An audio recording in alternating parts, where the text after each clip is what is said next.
अल्लाह ने अगर आपको दौलत दिया है, एक और पॉइंट सुने, तो आप एक तहरीक बनाए अपने समाज में, एक तंजीम बनाए। ये तंजीम जलसे की तंजीम है ना, कमेटी जलसे की है।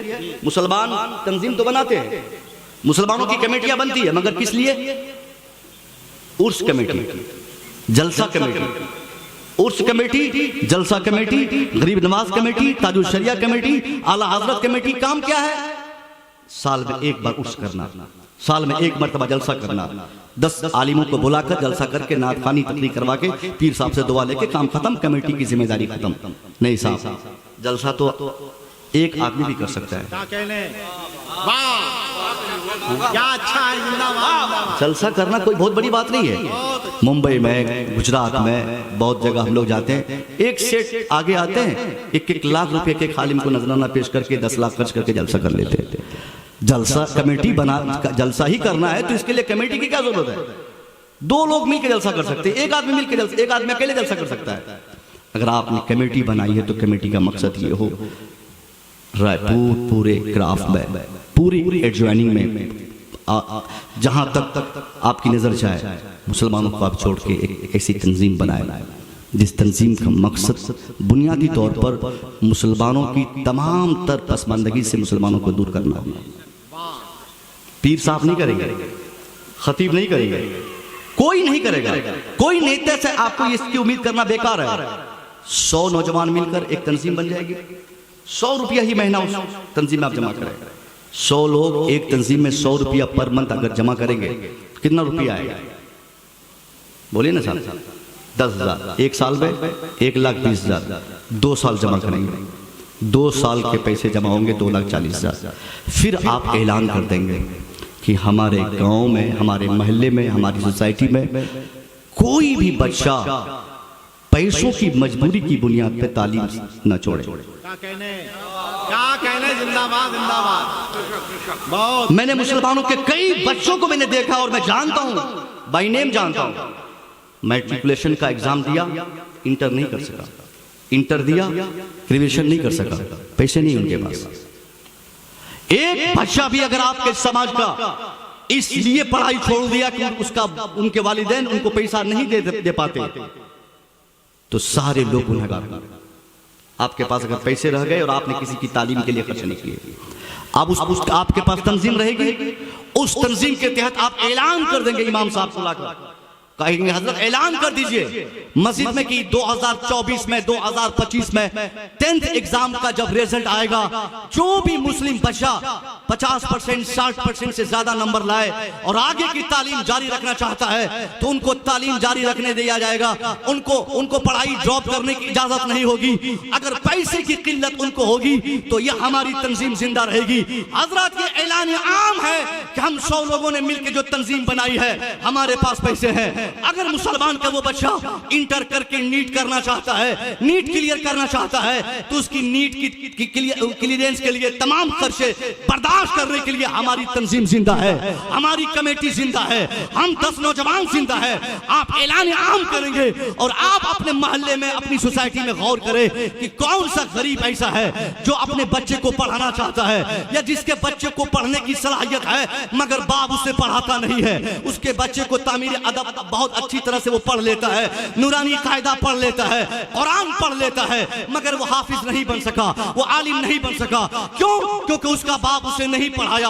आप ऐलान कर दीजिए कि हम 500 रुपया महीना उस बच्चे को देंगे, 1000 रुपया महीना हम उसके लिए मुकर्रर करेंगे। मैं कसम खा के कह सकता हूं, आपका ऐलान आम होगा और ये तालीम से बेरगबती जो मुसलमानों के बच्चों में देखी जाती है, बहुत हद तक मुसलमानों को सहारा मिलेगा और एक हौसला हासिल करके मुसलमान बखुशी अपने बच्चों को मैट्रिक के बाद इंटर, इंटर के बाद ग्रेजुएशन, ग्रेजुएशन के बाद मास्टर डिग्री वो दिलवाएंगे। उसके बाद हाफिज, आलिम, कारी, मुफ्ती, मुहद्दिस जो पढ़ाना चाहे मुसलमान बखुशी आपके ताउन से पढ़ाएंगे। फिर नतीजा क्या निकलेगा?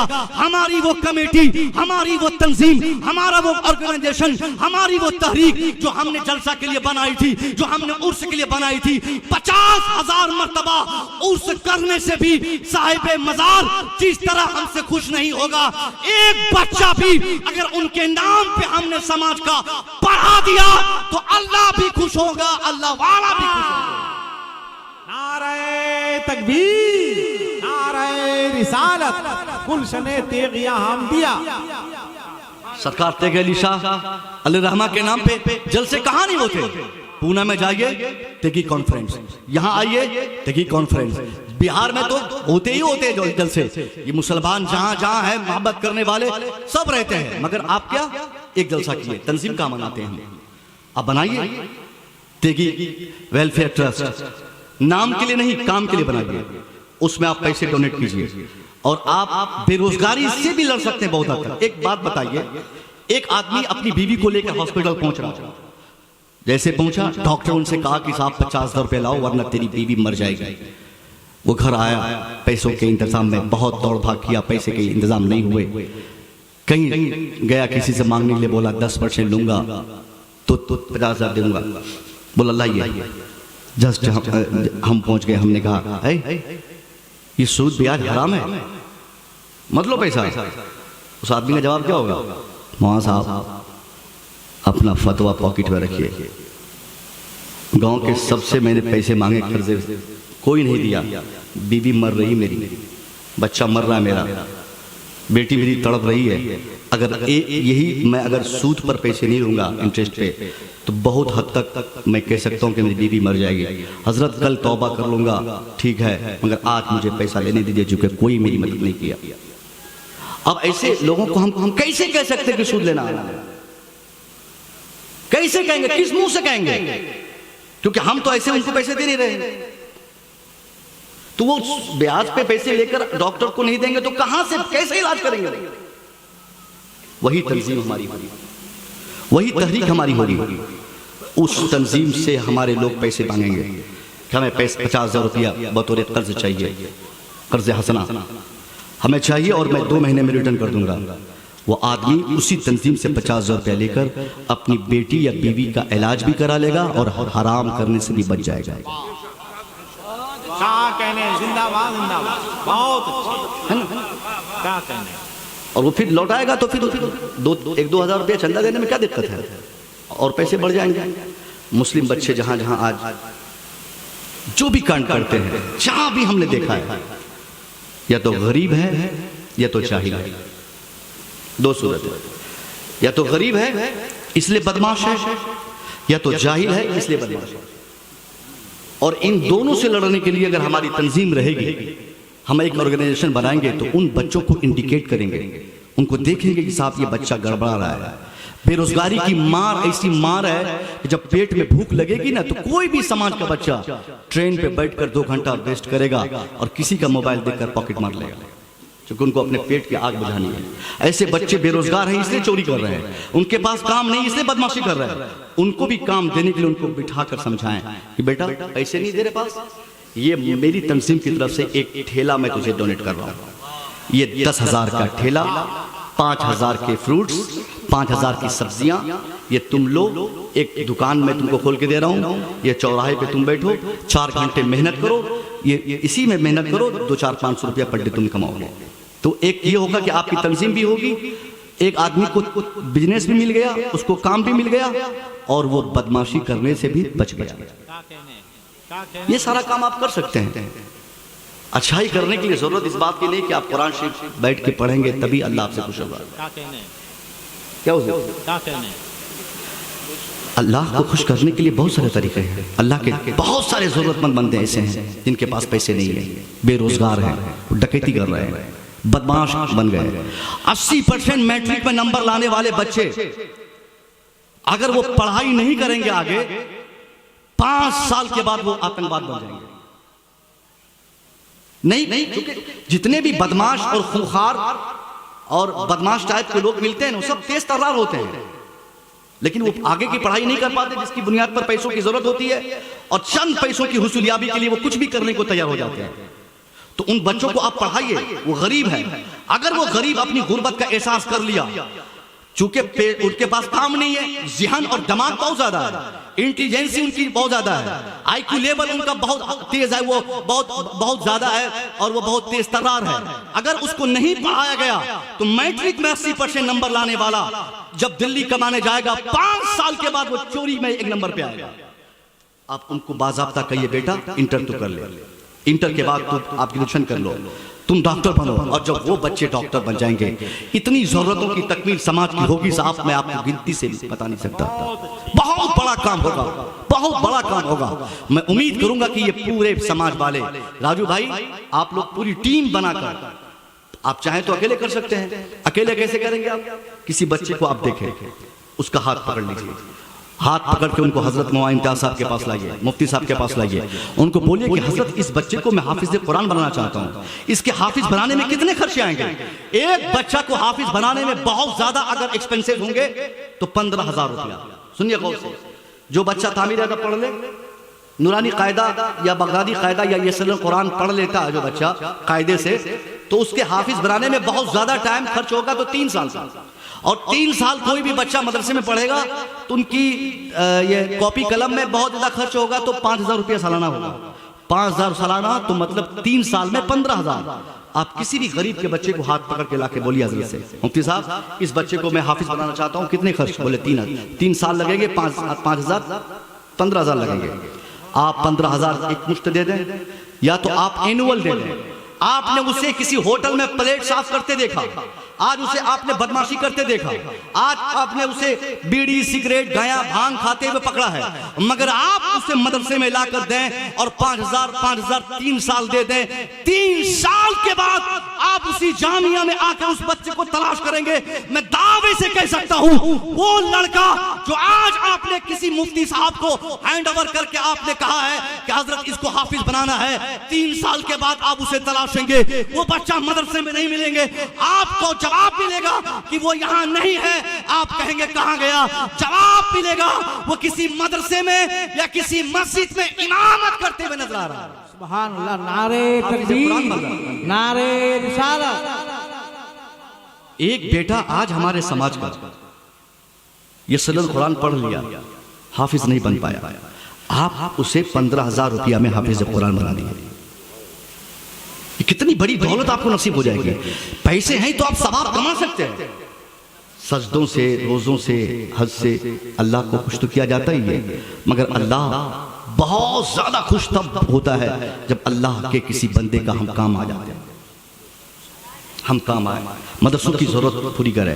आप अपने माशरे के बच्चों को मदरसों में लाएं और ला के उनके पढ़ाएं, इंशाअल्लाह ये इतना बड़ा रिजल्ट आपको मिलेगा। धीरे धीरे ये इल्म की जो कमी हमारे समाज में है ये दूर होगी, बेरोजगारी छुटेगी, हर मुसलमान के हाथ में काम होगा, सब लोग अपने अपने काम पे निकलेंगे। 6 बजे उठना, टाइम पे जाना, टाइम पे आना। और जब किसी के पास काम नहीं रहता है तभी बदमाशी सूझती है, तभी खुराफात दिमाग में आता है। और आपसे गुजारिश है कि आपके पास कभी खाली टाइम नहीं रहना चाहिए। आप भी अपना जब भी समझे कि मेरे पास अभी 1 घंटे का टाइम है, कुछ न कुछ करें, किसी न किसी काम में अपना हर वक्त, हर टाइम को आप किसी टाइम किसी काम के लिए फिक्स रखें। खाली मत बैठे। खाली बैठने वाला शैतान का दोस्त होता है। शैतान खाली वक्त में आपका साथ होता है और वो साथी बन के आपको सिखाता है खाली क्यों बैठा है, ये कर, वो कर, इसकी बुराई कर, उसकी बुराई कर, यानी कुछ ना कुछ आप करते रहेंगे तो इससे क्या होगा कि आपके काम करने से बरकतें भी आएंगी और आप समाज की बहुत हद तक बुराई करने से भी अपने को महफूज रखेंगे। खाली ना बैठे। खाली बैठने वाला शैतान का साथी होता है। आप भी काम करें, आपके बच्चे भी काम करें। ये सारी बातें थी जो मुझे बतानी थी। मैं चूँकि कुछ दिनों से वाकई में मैं पेशेंट हूँ, अपनी तकरीर का वो लबो लहजा जो कुछ महीनों पहले तक मैं समाज में रखा करता था, मैंने धीरे धीरे इसमें ड्रॉप किया है। इसको कम करने की मैंने कोशिश की है और मैंने ये भी कोशिश की है कि कुछ ठहर कर कुछ बातें मुसलमानों से करके, मुसलमानों के दिमाग में उतार के अपने समाज की ज़रूरतों के मुताबिक उनको 2-4 पैगाम देकर मैं अपनी तकरीर को खूबसूरत बनाऊं। आखिरी पैगाम, ये तालीम की बात हो गई, तरबियत की बात करके मैं गुजर जाऊंगा। आप सब लोग जिम्मेदार आदमी हैं, सब लोग अपने घर के रिस्पॉन्सिबल है। नबी ने फरमाया कुल्लुकुम राइन व कुल्लुकुम मसऊलुन अन रइया। Everyone from your society is a monitor yourself. तेरे समाज का हर व्यक्ति अपने समाज का मॉनिटर है। हर बाप की जिम्मेदारी, हर दादा की जिम्मेदारी, हर बड़े भाई की जिम्मेदारी, हर माँ की जिम्मेदारी, हर बड़ी बहन की जिम्मेदारी है वो अपनी छोटी बहन को सही करने की कोशिश करे। आपके बच्चे बहुत ज्यादा तालीम से नहीं तरबियत से सुधरेंगे। 4 महीना तक हम खूब धड़ल्ले से बोलते थे नसीम भाई, 4 महीना तक हजरत कि बच्चे को दीन पढ़ाओ सुधर जाएगा। हम भी बोलते थे, लेकिन अब नहीं बोलते हैं। कोडरमा का कांड याद है कि नहीं? मुजफ्फरनगर का कांड, बरेली का कांड, वो सारी बच्चियां हमारी नमाज बाज़ाब्ता पढ़ती, न सिर्फ नमाज पढ़ती थी बल्कि दूसरों को नमाज की तरबियत भी देती थी। कुरान पढ़ने वाली, कोई सलासा तक पढ़ी हुई, कोई राबिया तक पढ़ी हुई, कोई फजीलत की हुई बच्चियां भाग गई घर से। तो अब किस मुंह से हम समाज को कहेंगे कि आप अपनी बच्ची को या अपने बच्चे को दीनी तालीमात कीजिए? फिर कहां कमी रह गई? दीन तो हमारी बच्चियों ने सीख ली थी, हमारे बच्चे दीन जान गए थे। दीन सीखने के बाद, दीन जानने के बाद, मजहब सीखने के बाद अगर बच्चे गलती कर दें तो अब यह कहा जाएगा कि सिर्फ तालीम हमारी समस्याओं का समाधान नहीं है। तालीम के साथ साथ जिम्मेदार गार्जियन की जिम्मेदारी है कि वो अपने बच्चों की तरबियत पर भी काम करे। आपके बच्चे घर से भागते क्यों हैं? आपने तरबियत नहीं की। जब कोडरमा की उस बच्ची के बारे में मीडिया ने बताया तो पता चला, उसका बाप बताया कि उसकी बेटी कहीं नहीं जाती थी, घर पे रहती थी। फिर लोगों ने गौर किया कि जब कहीं जाती नहीं थी, किसी से संपर्क नहीं था, तो फिर सालेसा पढ़ने वाली लड़की, कुरान पढ़ी हुई बच्ची इस कदर मजहब बेचकर कैसे भाग गई? तो पता चला उसके वालिद मोहतरम ने उन्हें एक मोबाइल दिया था गिफ्ट में, और उस मोबाइल पर वो कौन सा चार्ट, स्नैपचैट, क्या बोलते, स्नैपचैट, वो पता नहीं क्या क्या निकला हुआ है। अभी कम्युनिकेशन के बहुत सारे रास्ते हैं, वो बच्चियां इस्तेमाल करती हैं, बच्चे इस्तेमाल करते हैं। आप बताइए, बच्ची को आप घर में रखें और घर से बाहर होने का हथियार पकड़ा दें तो क्या घर में रखा आपने? मोबाइल सबसे बड़ा रिसोर्स है। किसी भी शख्स को आजाद करने का सबसे बड़ा हथियार मोबाइल है। जेल में 10 साल की कैदी को 20 साल की सजा सुना दे और ये कह दे कि तुमको एंड्रॉइड सेट और 5G डेटा फ्री, तैयार हो जाएगा। तो और क्या चाहिए? 3 टाइम मुफ्त का खाना और 5G मोबाइल, क्या है 5G नेटवर्क, कम्युनिकेशन उसको मिल जाए तो जेल में भी जन्नत है ना। सोए रहेगा, चलाते रहेगा, यूट्यूब देखता रहेगा, क्या दिक्कत है? एक साहब जेल से आया, उसने सबसे बड़ी परेशानी यही बताई कि हजरत जेल में सब आजादी है, ये मोबाइल चलाने नहीं देता है। बोला वहाँ बिल्कुल हवा इसी तरह है, वहाँ भी नमाज पढ़ते हैं, वहाँ भी अपने अपने मजहब के हिसाब से लोग पूजा पाठ करते हैं, घूमते हैं, ईद के मौके से सेवैयाँ बनती है, तकिया मिलता है, घूमने मिलता है, सब कुछ है, वर्जिश होती है, मगर मोबाइल चलाने नहीं देता है। इसका मतलब ये कि मोबाइल अगर आप अपने बच्चों को घर में देकर बंद कर दें तो गोया आपने बंद नहीं किया है, बल्कि भागने का रास्ता भी आपने बच्चे के हाथ में पकड़ा दिया है। एक तरबियत बिगाड़ने का सबसे बड़ा माध्यम आपके बच्चों के लिए या बच्चों के लिए वही है कि आपने मोबाइल पकड़ा दिया है। 8th क्लास में, 9th क्लास में, 10th में, 11th में, क्या मतलब है साहब बच्ची को मोबाइल देने का? क्या मतलब है? आप ये बोलते हैं हजरत वो पढ़ेगी ऑनलाइन, नहीं पढ़ेगी, 5 दिन पढ़ेगी, 6ठे दिन से फेसबुक चलाएगी, 7वें दिन से ट्विटर पे उनका एक स्पेशल अकाउंट होगा, उसके बाद व्हाट्सएप नंबर वो इशू करेगी, उसके बाद उसी सोशल नेट के जरिए घर में रहकर वो 50 दोस्त बना लेगी। फिर नतीजा निकलेगा कि जरा सी भी चूक आपसे हो जाए, थोड़ी सी वो मोहलत निकाल के वो बच्ची घर से भाग जाएगी। तरबियत का अजीम तरीन हिस्सा है कि आप अपनी बच्चियों पर निगाह दौड़ाएं, बच्चों पर सख्ती के साथ आप निगाह दौड़ाएं, निगाहदाश्त करें, उनकी निगरानी करें कि बेटा आपका क्या करता है, उनकी एक्टिविटीज चेक करें ना। बच्चे जब 7-8 साल के हो जाए, 7-8 साल के हो जाए तो माँ बाप की जिम्मेदारी है कि आप अपनी आंख तेज करें और बहुत हद तक उनको स्टडी करें कि वो उठने के बाद क्या करता है, सोने से पहले क्या करता है, खाने के बाद का इंप्रेशन क्या रहता है, स्कूल जाने से पहले की एक्टिविटीज क्या रहती है, स्कूल आने के बाद का उसका वो अपने चेहरे से लोगों को क्या बताता है। जो माँ बाप ये सारी चीजें नोटिस करते हैं और बर वक्त उसकी इस्लाह कर देते हैं, उनके बच्चे कभी नहीं बिगड़ते। और जो सिर्फ पैसे खर्च करते हैं, आप महंगे से महंगे स्कूल और महंगे से महंगे ट्यूटर का बंदोबस्त अपने बच्चों के लिए कर दें, स्कूटी दे दें, साइकिल दे दें, कार दे दें, ड्राइवर दे दें, पढ़ने के सारे रिसोर्सेस आप उनके लिए मुहैया कर दें और सिर्फ तरबियत नहीं करें, कसम खुदा की आपके बच्चे कभी 100% कामयाब नहीं होंगे। बच्चों की कामयाबी के लिए सिर्फ पैसा जरूरी नहीं है, पैसों के साथ साथ आपकी निगाह जरूरी है, आपकी खास तरबियत जरूरी है।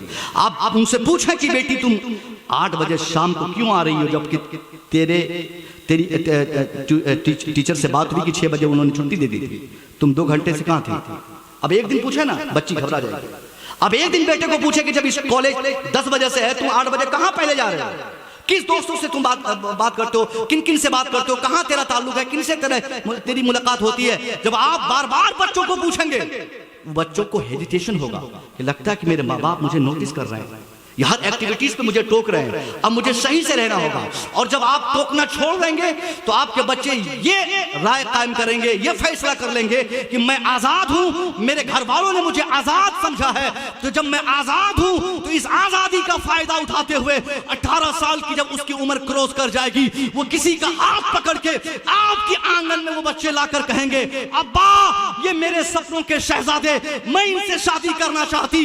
या आपका बेटा कहेगा, अब्बा ये मेरी सपनों की शहजादी, मैं इनसे शादी करना चाहता। आपको राजी होना है तो होइए, वरना मैं जाती हूं या मैं जाता हूं कचहरी और वहां से कानूनन मैं इनसे शादी करके आपको दिखा दूंगा।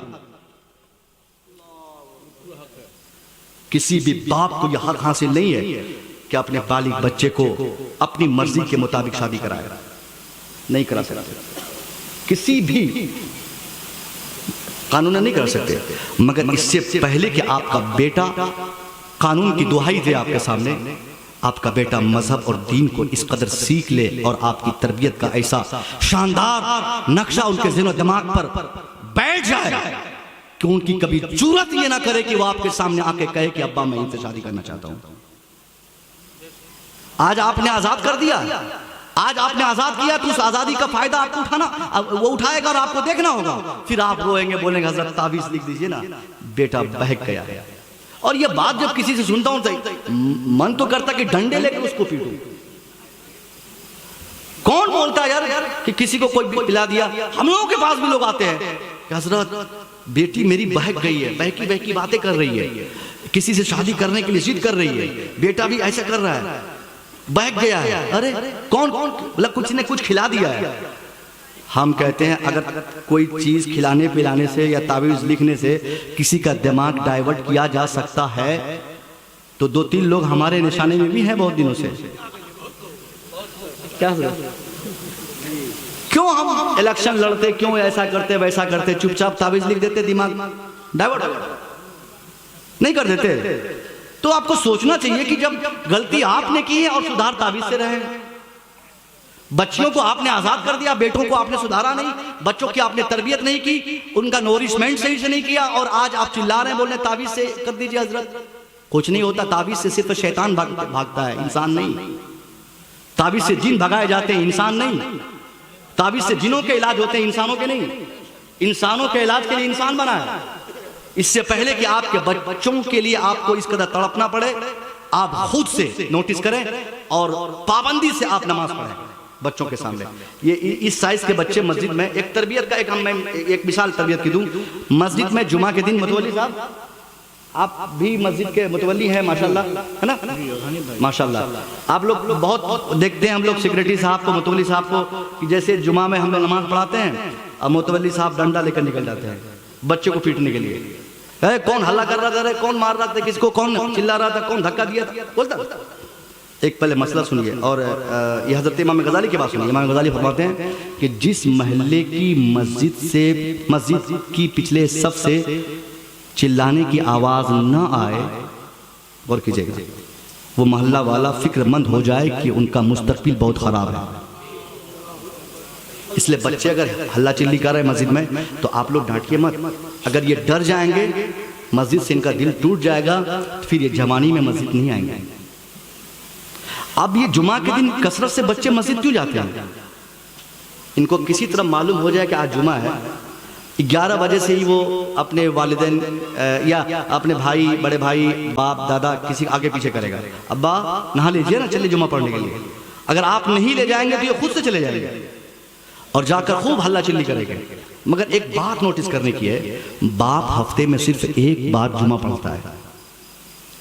बच्चे को मालूम है कि आज फ्राइडे है, आज जुमा है, मस्जिद में सब लोग पहुंचते हैं। तो जब एक मर्तबा बाप नमाज पढ़ने जाता है हफ्ते में, बच्चे को रोका भी जाए तो बच्चे नहीं रुकता है।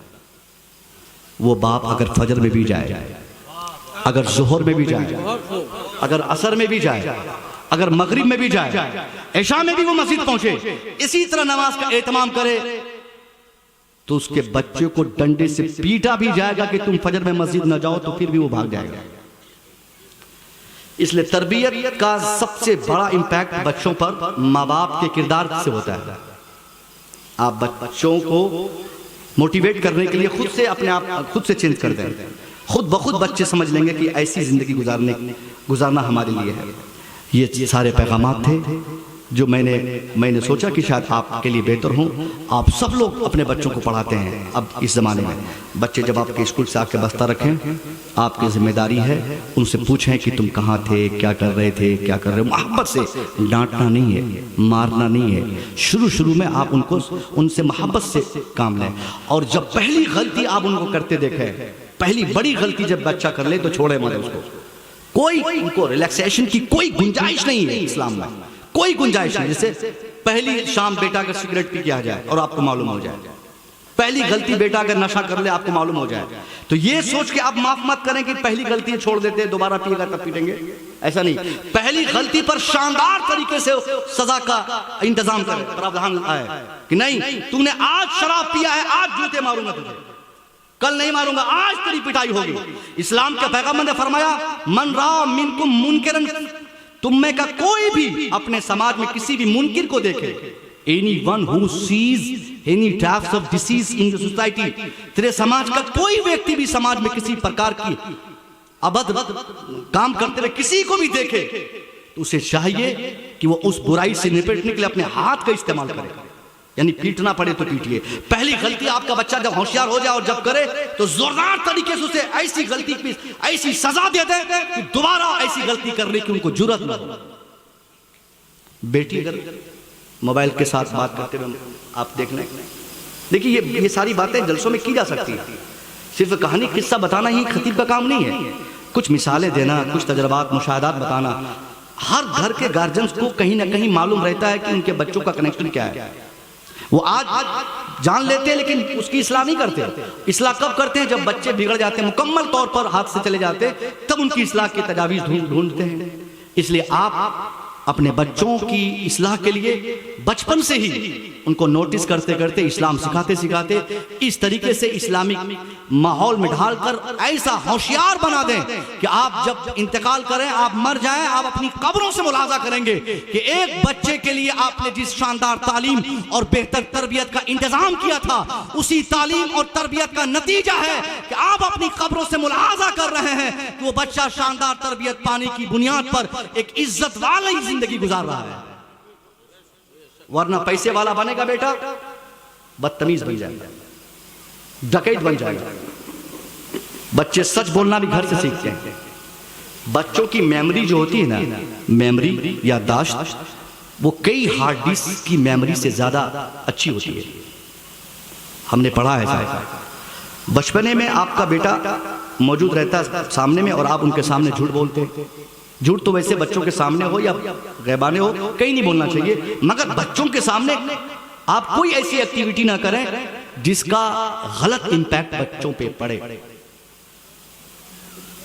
अगर आप आज किसी को गाली दे रहे हैं, वो बच्चा गाली नहीं बोलेगा, मगर उस गाली का शब्द को, उस गाली के शब्द को उसी तलफ्फुज के साथ वो अपने माइंड में या अपनी मेमोरी में वो स्टोर कर लेगा, जमा रखेगा। और जब वो होशियार होगा, जब चाहेगा जरूरतन उसी लफ्ज को, उसी जुमले को जो वो बचपने में आपसे सीखा था, उसको डिलीवर कर देगा। वो उसी तरह की गाली बोलेगा। और अगर आप अच्छी बातें बोलेंगे, अच्छाई सिखाएंगे, तो यकीनन वो बच्चे हमेशा सच्चाई, अच्छाई और बेहतरी का मुजाहरा करेगा। ये सारी बातें थी जो मैंने बताई, इस उम्मीद के साथ कि ये जलसा कराने वाली कमेटी और जलसा कराने वाले तमाम अफराद, यहाँ पे बैठने वाले जुमला सामीन और हमारे मुक़द्दस उलमा जिन लोगों ने मुझे बुलाया, इस अजीम तरीन लम्हे में एक बड़ा शायर नसीम शहर गया भी चुके, बहुत महज़्ज़ब और बेहतरीन शनाख़ा हिंदुस्तान के, इसका आपने इंतज़ाम किया। हसन रज़ा अतहर बुकारवी, यकीनन ये नकीब तो हैं ही, मगर इल्म और अदब से इनका ऐसा गहरा राब्ता है, इनके कलम में अल्लाह ने ऐसी क़ुव्वत दी है, शेर व शायरी करने का ऐसा शानदार हुनर अल्लाह ने दिया है कि बड़े बड़े नुक़बा को ये दौलत हासिल नहीं हो सकी है। और ये सारी चीज़ों के साथ साथ बड़े खलीक भी हैं, बड़े मेहरबान भी हैं, बड़े मुशफिक भी हैं। इन लोगों को आपने बुलाकर एक बहुत अच्छी अपॉर्चुनिटी दी। मैं चाहूँगा कि मेरे ज़रिए बताई जाने वाली तमाम बातें, इन तमाम बातों पर पहले अल्लाह मुझे अमल की तौफीक दे, आपको भी अमल की तौफीक दे। बोलने में मुझसे, सुनने में आप सामीन से जो खता हुई हो, अल्लाह इसे माफ़ फरमाए। अस्तगफिरुल्लाह रब्बी मिन कुल्लि ज़ंबि व अतूबु इलैह। अस्सलामु अलैकुम।